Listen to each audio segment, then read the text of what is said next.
Video ਸ਼ੁਰੂ ਹੋ ਗਈ ਤੇ ਬੰਦੇ ਜਨਾਬ ਬੜੀ ਮੁਸਤੈਦੀ ਨਾਲ ਖਲ ਲਾਉਣ ਦੀ ਕੋਸ਼ਿਸ਼ ਕਰਨ ਡਏ। ਅੱਗੇ ਕਿਹੜਾ ਵੀ ਬੱਕਰਾ ਬੂਦਾ ਕਰੀ ਖਲੋਤੇ ਸੀਗੇ। ਭਾਈ ਜੀ ਕਿੰਨਾ ਟਾਈਮ ਲਾ ਦਿੰਦੇ ਤੁਸੀਂ ਖਲ ਲਾਉਣ ਲਈ? 5 ਤੋਂ 7 ਮਿੰਟ। 4-5 ਮਿੰਟ ਬਾਅਦ ਜਿੰਨਾ ਟਾਈਮ ਤੁਸੀਂ ਮੂਵੀ ਸਟਾਰਟ ਕਰਨ ਤੇ ਲਾਉਂਦੇ ਹੋ ਨਾ, ਹਾਂਜੀ। ਇੰਨੇ ਟਾਈਮ 'ਚ ਅਸੀਂ ਖਲ ਲਾ ਦਿੰਨੇ, ਬੰਦੇ ਦੀ ਹੋਵੇ ਭਾਵੇਂ ਕਿ ਜਾਨਵਰ ਦੀ ਹੋਵੇ। ਵਾਹ ਵਾਹ ਵਾਹ ਵਾਹ, ਸੁਣ ਲਿਆ ਜੀ। ਲੱਗਦਾ ਮੈਨੂੰ ਵੀ ਇਹ ਵੀ ਬੰਦੇ ਦੀ ਖਲ ਲਾਉਣ ਵਾਲੀ ਹੈ, ਜਾਨਵਰ ਦੀ ਨਾ ਕੋਈ ਗੋਲੀ ਲਿਤਣੀ ਇੰਨੇ ਟਾਈਮ ਵਿੱਚ।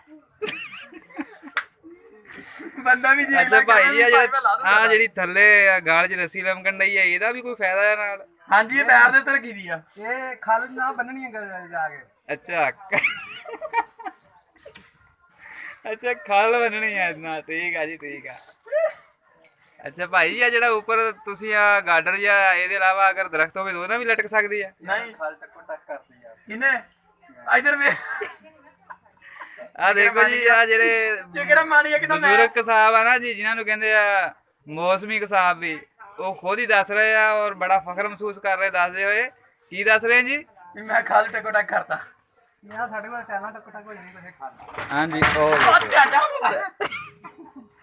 ਪਹਿਲੇ ਭਾਈ ਜੀ ਇਹ ਜਿਹੜੇ ਹੁੰਦੇ ਨਾ ਟਾਇਲਾਂ ਲਾਉਂਦੇ ਹੁੰਦੇ ਸੀ ਤੇ ਟਾਇਲ ਟੱਕ ਕੰਪਨੀ ਇਹਨਾਂ ਦੀ ਹੁੰਦੀ ਸੀ। ਹੁਣ ਇਹਨਾਂ ਨੇ ਫਿਰ ਜਨਾਬ ਖੱਲਾਂ ਲਾਉਣ ਦਾ ਕੰਮ ਸ਼ੁਰੂ ਕੀਤਾ ਤੇ ਹੁਣ ਖਲ ਟਕੋ ਟੱਕ ਕਰੀ ਖੜੇ ਆ। ਹਾਜੀ ਸਾਹਿਬ ਤੁਸੀਂ ਤੇ ਐਵੇਂ ਬਸ ਇਦਾਂ ਹੱਥ ਪਾਈਆ ਵਿੱਚ ਦਿਲਾ ਤੁਰੀ ਜਾਂਦੀ ਖਾਲੇ ਦੀ। ਇਹ ਖਲ ਦਰੋਣੀ ਬੜੀ ਸੌਖੀ ਆ। ਹੱਥ ਪਾਈ ਜਾਵਾਂ, ਹੱਥ ਤਾਂ ਪੈਂਦਾ ਨਹੀਂ ਇਹਦੇ। ਹਾਥੀ ਤੇ ਕਹਿੰਦੇ ਹਾਜੀ ਸਾਹਿਬ ਕਿਤੇ ਫਸਣ ਨਹੀਂ ਡਿਆ। ਠੀਕ ਹੈ ਜੀ, ਹੋਰ ਕੋਈ ਤੁਹਾਡਾ ਜੀ ਪੈਗਾਮ ਹਾਂਜੀ, ਸਾਡਾ ਈਦ ਦੇ ਹਵਾਲੇ ਨਾਲ? ਸਾਡਾ ਪੈਗਾਮ ਆ ਵੀ ਤੁਸੀਂ ਵੀ ਗਾਂ ਕਰਨ ਜਾਣੀ ਪਹੁੰਚੋ ਮੁਕਦਾ ਲੈ ਕੇ। ਵਾਲਾ ਬੰਦਾ ਨਾ, ਹਾਂਜੀ, ਇਹਨੂੰ ਵੀ ਚਾਹੀਦਾ ਹੈ ਵੀ ਖਲ ਲਾਉਣੀ ਸਿੱਖ ਲਵੇ।